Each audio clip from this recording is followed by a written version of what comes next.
this helmet on your head, and you can visit any year you choose. You could even travel into the far future. ನಮಸ್ಕಾರ ವೀಕ್ಷಕರೇ, time travel ಎನ್ನುವುದು ತುಂಬಾ ಸಮಯದಿಂದಲೂ ಚರ್ಚೆಯ ವಿಷಯವಾಗಿದೆ.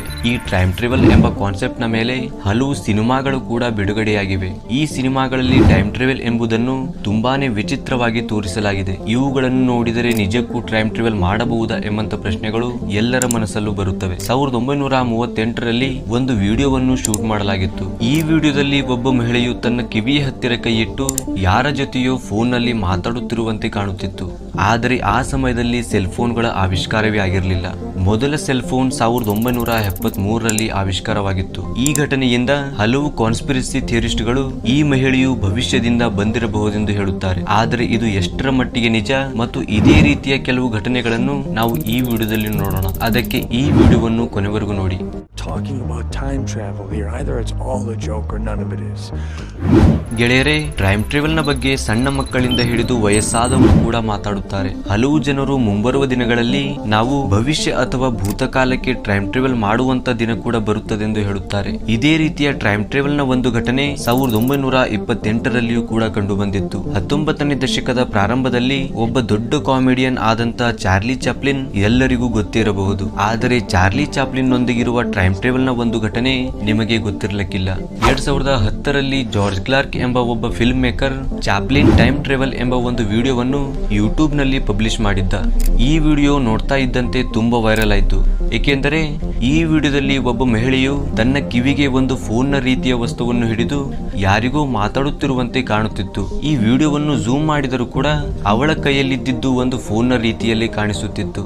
ಆದರೆ 1928ರಲ್ಲಿ ಯಾವುದೇ ರೀತಿಯ ಸೆಲ್ ಫೋನ್ ಇನ್ನೂ ಆವಿಷ್ಕಾರವೇ ಆಗಿರಲಿಲ್ಲ. ಪ್ರಥಮ ಸೆಲ್ ಫೋನ್ 1973ರಲ್ಲಿ ಮೋಟೋರೋಲಾ ಅವರು ಆವಿಷ್ಕಾರ ಮಾಡಿದ್ದರು. ಅದರಿಂದ ಹಲವು ಜನರು ಈ ಮಹಿಳೆಯು ಟೈಮ್ ಟ್ರಾವೆಲ್ ನ ಮೂಲಕ ಬಂದಿರಬಹುದೆಂದು ಹೇಳುತ್ತಾರೆ. ಈ ಟೈಮ್ ಟ್ರಾವೆಲ್ ಘಟನೆಯ 2ನೇ ಸ್ಥಾನದಲ್ಲಿರೋದು 1941ರ ಈ ವಿಚಿತ್ರ ಫೋಟೋ. 1941ರಲ್ಲಿ ತೆಗೆದ ಈ ಫೋಟೋ ಹಲವು ವರ್ಷದವರೆಗೂ ಹಲವು ರಿಸರ್ಚರ್ಸ್ ಗಳಿಗೆ ತಲೆ ಕೆಡಿಸುವಂತೆ ಮಾಡಿತು. ಈ ಫೋಟೋ ಯಾವುದೇ ರೀತಿಯ ಎಡಿಟೆಡ್ ಫೋಟೋ ಇಲ್ಲ. ಈ ಫೋಟೋವನ್ನು 1941ರ ಬ್ರಿಟಿಷ್ ಕೊಲಂಬಿಯಾದಲ್ಲಿ ಗೋಲ್ಡ್ ಬ್ರಿಡ್ಜ್ ಎಂಬ ಹೆಸರಿನ ಒಂದು ಬ್ರಿಡ್ಜ್ ನ ಉದ್ಘಾಟನೆ ಮಾಡುವಾಗ ತೆಗೆಯಲಾಗಿತ್ತು. ಈ ಫೋಟೋವನ್ನು ಮೊದಲ ಬಾರಿಗೆ ನೋಡಿದರೆ ಇದರಲ್ಲಿ ಅಂತದ್ದೇನು ವಿಚಿತ್ರವಾಗಿ ಕಾಣುವುದಿಲ್ಲ. ಆದರೆ ಈ ಫೋಟೋವನ್ನು ಸ್ವಲ್ಪ ಸೂಕ್ಷ್ಮವಾಗಿ ನೋಡಿದರೆ ಇದರಲ್ಲಿ ನಿಮಗೆ ಒಬ್ಬ ವಿಭಿನ್ನ ರೀತಿಯ ಉಡುಪನ್ನು ಧರಿಸಿದಂತ ವ್ಯಕ್ತಿ ಕಾಣುತ್ತಿರಬಹುದು. ಸಂಶೋಧಕರ ಪ್ರಕಾರ ಈತ ಹಾಕಿರುವಂತ ಬಟ್ಟೆಯಾಗಲಿ ಮತ್ತು ಸನ್ಗ್ಲಾಸಸ್ ಗಳಾಗಲಿ ಆ ಸಮಯದಲ್ಲಿ ಪ್ರಚಲಿತದಲ್ಲಿರಲಿಲ್ಲ. 1941ರಲ್ಲಿನ ಜನರ ಉಡುಗೆ ತೊಡುಗೆಗಳು ತುಂಬಾ ಡಿಫರೆಂಟ್ ಆಗಿದ್ದವು. ಆದರೆ ಈ ಫೋಟೋದಲ್ಲಿದ್ದ ವ್ಯಕ್ತಿ ಹಿಪ್ಸ್ಟರ್ ಫ್ಯಾಷನ್ ನ ಉಡುಗೆಯನ್ನು ಹೊಂದಿದ್ದ.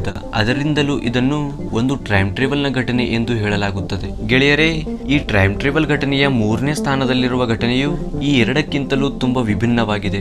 ಏಕೆಂದರೆ ಒಬ್ಬ ವ್ಯಕ್ತಿಯು 2256ರಿಂದ ಕೇವಲ ಕಳ್ಳತನಕ್ಕೋಸ್ಕರ 2003ರಲ್ಲಿ ಬಂದಿದ್ದ ಎಂದರೆ ನೀವು ನಂಬುತ್ತೀರಾ? ಹೌದು ಗೆಳೆಯರೇ, ಇಂತಹದ್ದೇ ಒಂದು ಘಟನೆ 2003ರಲ್ಲಿ ಕಂಡು ಬಂದಿತ್ತು. 2003ರಲ್ಲಿ ಎಂಡ್ರ್ಯೂ ಕ್ಲಾಸನ್ ಎಂಬ ವ್ಯಕ್ತಿ 2595 ಕೋಟಿಯ ಕಳ್ಳತನದಲ್ಲಿ ಸಿಕ್ಕಿಬಿದ್ದಿದ್ದ. ಅದರಿಂದ ಈ ಕಳ್ಳತನದ ಕೇಸನ್ನು ಅಮೆರಿಕದ ಸೆಕ್ಯೂರಿಟೀಸ್ ಅಂಡ್ ಎಕ್ಸ್ಚೇಂಜ್ ಕಮಿಷನ್ ನೋಡಿಕೊಳ್ಳುತ್ತಿತ್ತು. ಈ ಕೇಸ್ನ ಇನ್ವೆಸ್ಟಿಗೇಷನ್ ನಲ್ಲಿ ಎಂಡ್ರ್ಯೂ ಹಲವು ನಂಬಲಾಗದಂತ ವಿಷಯಗಳನ್ನು ಹೇಳಿದ್ದ. ಈತನನ್ನು ಬಿಡುಗಡೆಗೊಳಿಸಿದರೆ ಈತ ಒಸಾಮಾ ಬಿನ್ ಲಾದೆನ್ ಎಲ್ಲಿದ್ದಾನೆ ಮತ್ತು ಏಡ್ಸ್ ದಂತಹ ಕಾಯಿಲೆಯ ವ್ಯಾಕ್ಸಿನ್ ನ ಬಗ್ಗೆ ತಿಳಿಸುತ್ತೇನೆಂದು ಹೇಳಿದ್ದ.